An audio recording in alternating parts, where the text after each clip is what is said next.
Hello everyone, नमस्ते। Welcome back to my channel. आज हम लोग मिरर थेरेपी की बात करने वाले हैं। किसी पेशेंट ने मुझसे पूछा था कि मैम मिरर थेरेपी बहुत सुना है मैंने, इस मिरर थेरेपी में होता क्या है और ये स्ट्रोक वाले पेशेंट्स के लिए कैसे हेल्पफुल है। तो आज उसी बारे में बात करेंगे। तो जो भी पेशेंट्स जिनको पैरालिसिस हो चुका है, फालिज का अटैक आ चुका है, पैरालिसिस हो गया है, स्ट्रोक हुआ है, उनके लिए है ये वीडियो। या अगर आप फिजियोथेरेपी स्टूडेंट हो तो आपके लिए भी है।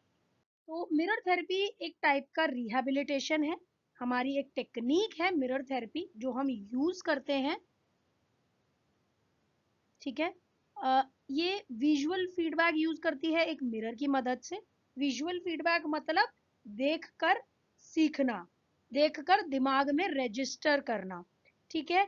इससे जो हमारी मूवमेंट है वो स्टिमुलेट होती है, जो अफेक्टेड लिम्ब है उसमें।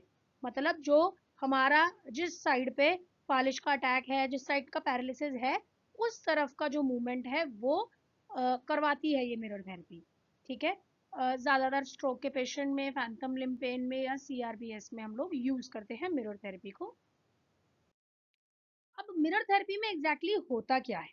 मिरर जो है वो मिड सजाइटल प्लेन में प्लेस करते हैं। ये स्टूडेंट्स हैं जो फिजियोथेरेपी के, उनको समझ में आएगा, पेशेंट के लिए समझना ज़रूरी नहीं है। पेशेंट क्या करता है? अनअफेक्टेड लिम्ब को सामने रखता है और मूव करता है और शीशे में उसकी रिफ्लेक्शन देखता है। दिमाग को लगता है जैसे कि अफेक्टेड लिम्ब जो है वो चल रही है, वो मूव कर रही है। तो इससे एक्टिवेट हो जाते हैं हमारे न्यूरॉन्स और वो प्रमोट करते हैं न्यूरोप्लास्टिसिटी को। न्यूरोप्लास्टिसिटी पे वीडियो मैं ऑलरेडी डाल चुकी हूँ, आपको मिल जाएगी चैनल पे। नीचे लिंक में भी मिल जाएगा उसका, आपको डिस्क्रिप्शन में लिंक मिल जाएगा। तो जो भी मैंने बोला वो ऐसे समझो। आप बैठे हो, एक शीशा लगा है, शीशे के सामने आपका सही वाला हाथ है और शीशे के पीछे आपका जो अफेक्टेड हाथ है जिसमें पैरालिसिस हुआ है वो वाला हाथ है। अब आपने सामने से वो वाला जो सही हाथ है उसको चलाना है। शीशे में ऐसा लगेगा कि जो आपका अफेक्टेड वाला हाथ है, जो स्ट्रोक से अफेक्टेड है, जो फालिश वाला हाथ है, वो चल रहा है। दिमाग को सिग्नल जाएगा कि वो वाला हाथ काम कर रहा है। तो वो वाले हाथ के जो न्यूरॉन्स हैं, नसें हैं, वो वाली एक्टिवेट हो जाएंगी। ठीक है। और धीरे धीरे उस हाथ में मूवमेंट आनी शुरू होगी। मैकेनिज्म ऑफ एक्शन क्या है? कि जो विजुअल फीडबैक है वो स्टिमुलेट करता है हमारे मोटर कॉर्टेक्स को, एनहांस करता है कॉर्टिकल रीऑर्गेनाइजेशन को, एंड जो हमने नॉन यूज लर्न कर लिया था अफेक्टेड लिम्ब का उसको कम करता है। सेंसरी एंड मोटर रिकवरी को इम्प्रूव करता है। ये सब बातें फिजियोथेरेपी वाले जो स्टूडेंट्स हैं या थेरेपिस्ट हैं उनको ज़्यादा समझ में आएगी एज कम्पेयर टू पेशेंट्स।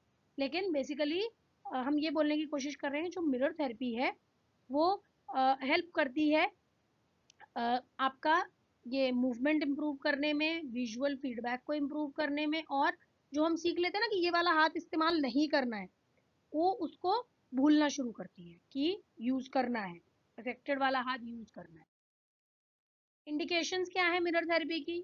किसी को स्ट्रोक हुआ है, फैंथम लिम्ब पेन है, CRPS, post surgical rehab, motor imagery training.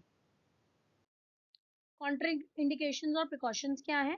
किसी पेशेंट में अगर सिवियर कॉग्निटिव इम्पेयरमेंट है तो नहीं कर सकते।